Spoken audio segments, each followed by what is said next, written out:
America ने अफगानिस्तान के हालात से पल्ला झाड़ लिया है। राष्ट्रपति जो बाइडेन ने प्रेस कॉन्फ्रेंस कर कहा है कि जो सवाल अमेरिका से पूछे जा रहे हैं वो अफगानिस्तान के राष्ट्रपति अशरफ गनी से पूछे जाने चाहिए। उनसे सवाल पूछा जाना चाहिए कि वो बिना लड़े अफगानिस्तान छोड़कर क्यों भाग गए। अमेरिका से वापसी को लेकर बाइडेन ने कहा है कि मैं लोगों को भ्रमित नहीं करूंगा।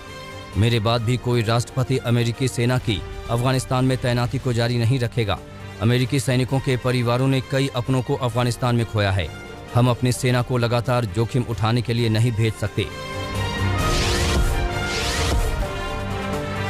अमेरिकी राष्ट्रपति ने कहा है कि हमने अफगानिस्तान में अरबों डॉलर खर्च किए और वहां की लीडरशिप ने बिना लड़े हार मान ली।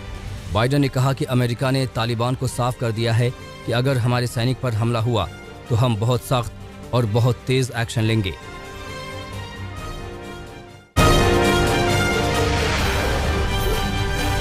अफगानिस्तान में तालिबान के कब्जे के बाद बड़ी संख्या में भारतीयों को एयरलिफ्ट किया गया है। एयरफोर्स का ग्लोब मास्टर विमान काबुल में फंसे भारतीयों को लेकर दिल्ली पहुंचा।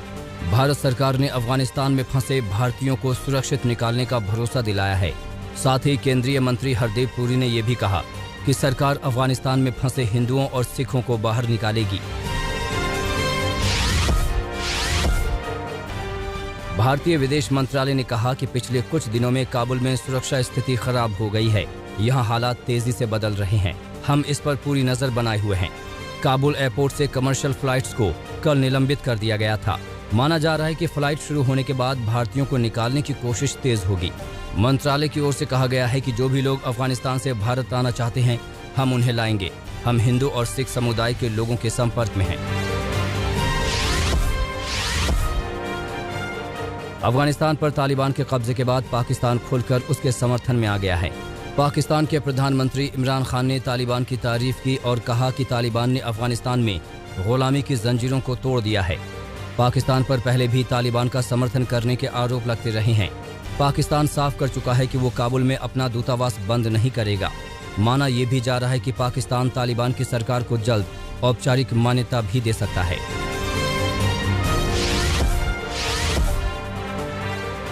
चीन ने भी अफगानिस्तान में तालिबान के साथ दोस्ताना और सहयोगपूर्ण रिश्ते कायम करने की बात कही है। चीनी विदेश मंत्रालय की ओर से जारी बयान में तालिबान से बेहतर रिश्तों का भरोसा दिया गया। चीन ने पहले ही संकेत दिए थे कि वो अफगानिस्तान में तालिबान की सरकार को मान्यता देने के लिए तैयार है। अफगानिस्तान पर तालिबान के कब्जे के बाद चीन के विदेश मंत्रालय की ओर से यही बात दोहराई गई है।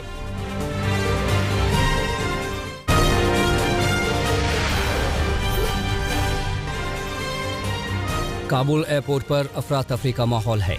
बड़ी संख्या में लोग अब भी काबुल एयरपोर्ट पर ही मौजूद हैं। एयरपोर्ट पर मौजूद लोग किसी भी तरह से देश छोड़कर जाना चाहते हैं। इस अफरा तफरी के बीच कल एयरपोर्ट पर हुई फायरिंग में 5 लोगों की मौत हो गई।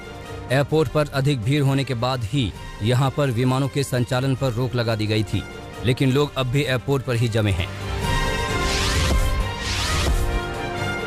अफगानिस्तान में तालिबान की दहशत के चलते देश छोड़ने की जल्दी 3 लोगों पर भारी पड़ गई।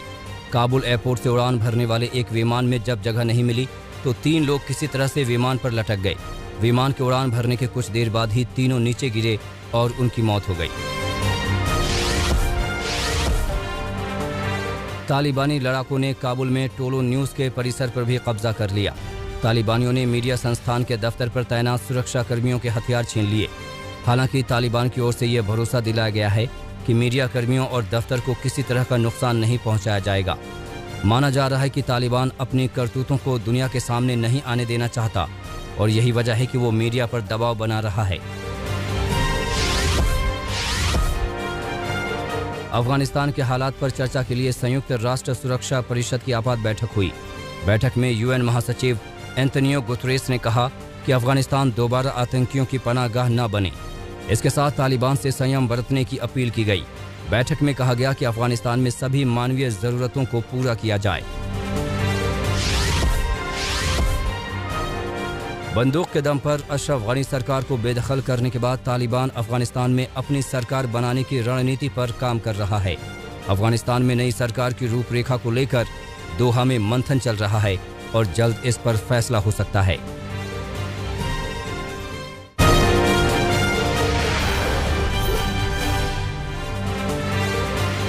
उत्तराखंड के जोशीमठ में भूस्खलन की भयानक तस्वीरें सामने आई हैं। तस्वीरों में देखा जा सकता है कि किस कदर पहाड़ी चकनाचूर होकर नीचे गिर रही है। तस्वीरें जोशीमठ के नीति मलारी बॉर्डर रोड की हैं। यहाँ भूस्खलन का खौफनाक मंजर देखने को मिल रहा है।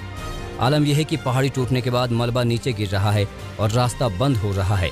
पिछले 3 दिनों से यही हालात हैं, इसीलिए अब तक रास्ता नहीं खोला जा सका है।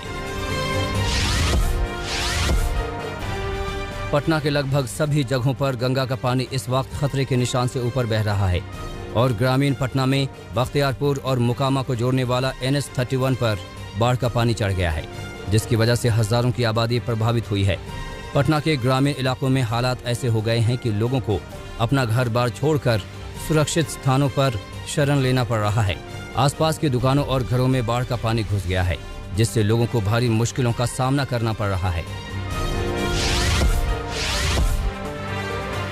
बिहार के सारण में यूपी के बलिया से जोड़ने वाली सड़क नेशनल हाईवे 19 पर बाढ़ का पानी कई जगहों पर चढ़ गया है। हाईवे पर 1 फीट से 1.5 फीट तक पानी चढ़ा हुआ है। इस भयानक जलधारा में आने जाने के लिए लोग मजबूर हैं। सरयू और गंगा नदी के जलस्तर में हुई बढ़ोतरी के कारण ऐसी स्थिति पैदा हुई है। नेशनल हाईवे के आसपास के क्षेत्र टापू में तब्दील हो गए हैं।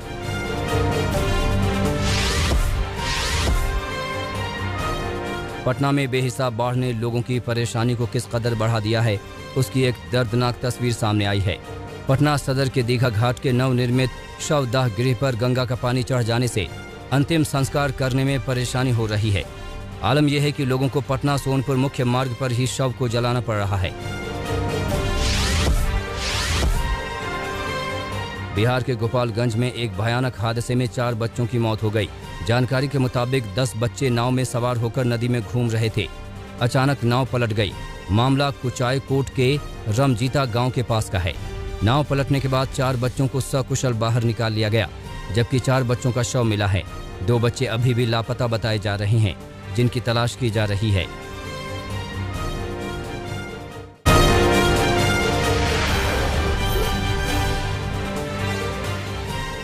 यूपी के झांसी में 15 क्विंटल गांजे के साथ 4 लोगों को गिरफ्तार किया गया है। मामला सीपरी बाजार थाना क्षेत्र का है। जानकारी के मुताबिक नशे के सौदागर गांजे को नारियल के बीच में छिपाकर ले जा रहे थे। पुलिस ने जांच के दौरान ये पूरा गांजा पकड़ा। गांजे की कीमत करीब 1.5 करोड़ रुपए बताई जा रही है। पुलिस आगे की तहकीकात में लग गई है। राजस्थान के अलवर में पुलिस ने अपहरण करके लूटपाट और फिरौती में 10 लाख रुपए की मांग करने वाले बदमाशों को पकड़ा है। मामला बहरोड थाना क्षेत्र का है। यहाँ एक व्यापारी का बदमाशों ने अपहरण कर लिया था। बदमाशों ने व्यापारी से रुपए तो लूटे ही, साथ ही फिरौती के तौर पर 10 लाख रुपए की मांग भी की थी। पुलिस ने इस मामले में 4 लोगों को गिरफ्तार किया है। पकड़े गए बदमाशों पर पहले से कई मुकदमे दर्ज हैं। पुलिस ने आरोपियों के पास से 3 हथियार भी बरामद किए हैं। नोएडा में पुलिस ने 3 शातिर बदमाशों को गिरफ्तार किया है, जो घरों में लूट की वारदात को अंजाम देते थे। मामला सूरजपुर थाना क्षेत्र का है। जानकारी के मुताबिक आरोपी बंद घरों को अपना निशाना बनाते थे। पुलिस ने तीनों आरोपियों के पास से चोरी का सामान और चोरी की एक बाइक बरामद की है। पुलिस अब जांच में जुट गई है कि आरोपियों ने अब तक कहां-कहां और कितनी चोरी की है। देहरादून पुलिस ने देहरादून में चोरी की 10 मोटरसाइकिल के साथ 4 बदमाशों को गिरफ्तार किया है। देहरादून, हरिद्वार और बिजनौर से आरोपियों ने ये मोटरसाइकिल चोरी की थी। पुलिस के मुताबिक ये गिरोह पहले बाइकों की रैकी किया करता था और बाद में मौका पाकर गाड़ियां उठा लेता था। पुलिस के मुताबिक आरोपियों को नशे की लत थी और इसीलिए ये बाइक चोरी करते थे। पुणे के इंदापुर में एक आइस फैक्ट्री में अचानक आग लग जाने से हड़कंप मच गया। आग इतनी भयानक थी कि पल भर में लाखों का सामान जलकर खाक हो गया। आग ने आसपास की दुकानों और बाइकों को भी अपनी चपेट में ले लिया। काफी मशक्कत के बाद आग पर काबू पाया जा सका। बताया जा रहा है कि शॉर्ट सर्किट की वजह से आग लगी थी।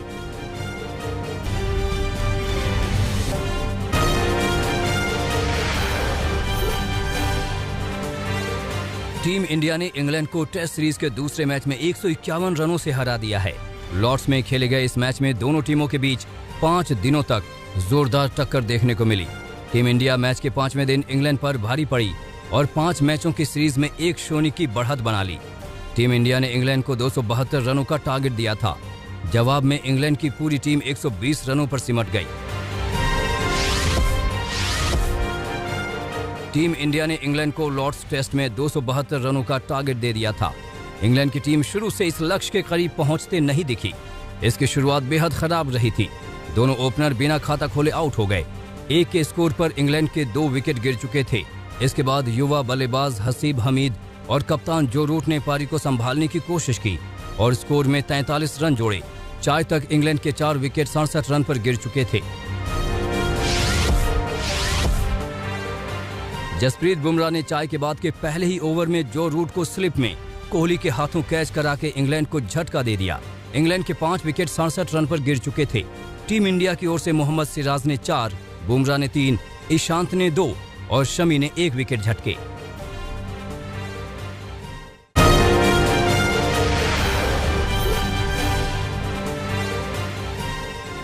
मलेशिया के प्रधानमंत्री मोहिउद्दीन यासीन ने आवश्यक बहुमत न होने के चलते कैबिनेट समेत इस्तीफा दे दिया। मलेशिया के राजा सुल्तान अब्दुल्ला सुल्तान अहमद शाह ने पीएम यासीन और मंत्रिमंडल का इस्तीफा स्वीकार किया। वो देश की सत्ता में सबसे कम समय तक रहने वाले नेता बन गए हैं।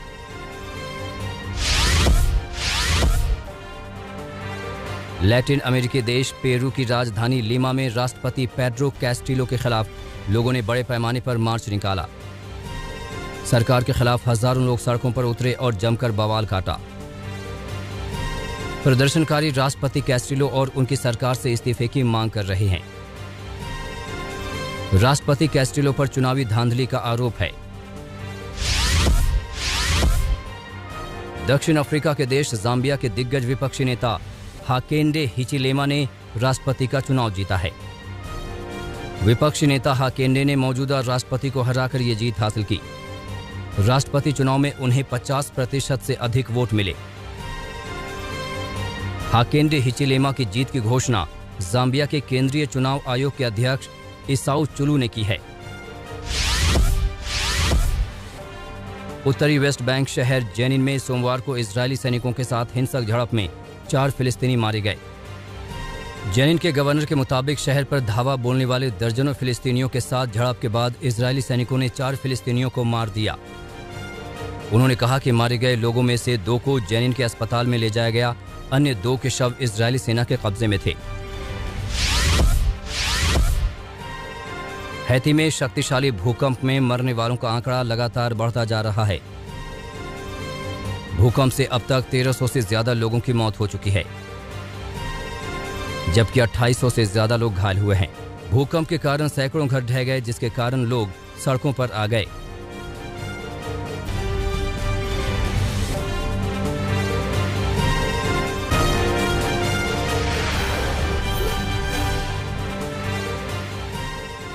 ऑस्ट्रेलिया के सबसे अधिक आबादी वाले राज्य न्यू साउथ वेल्स में डेल्टा वेरिएंट का कहर बढ़ गया है।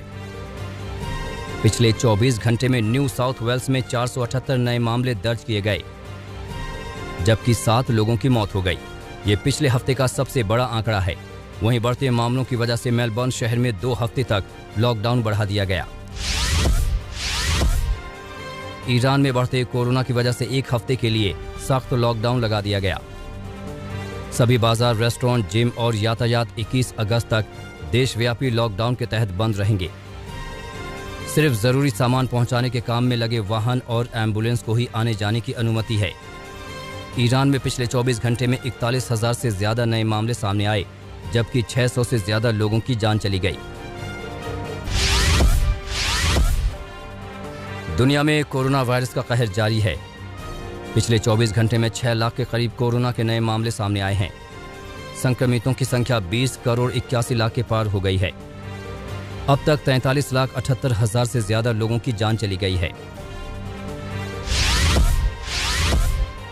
उत्तर कोरिया की राजधानी प्योंगयांग में रविवार को धूमधाम से स्वतंत्रता दिवस मनाया गया।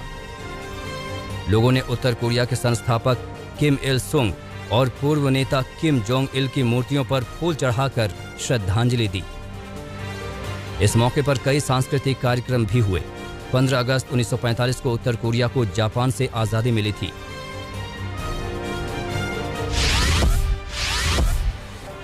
ITU वर्ल्ड ट्रायथलॉन सीरीज में अमेरिकी खिलाड़ी चेस मैकीन ने गोल्ड जीता है।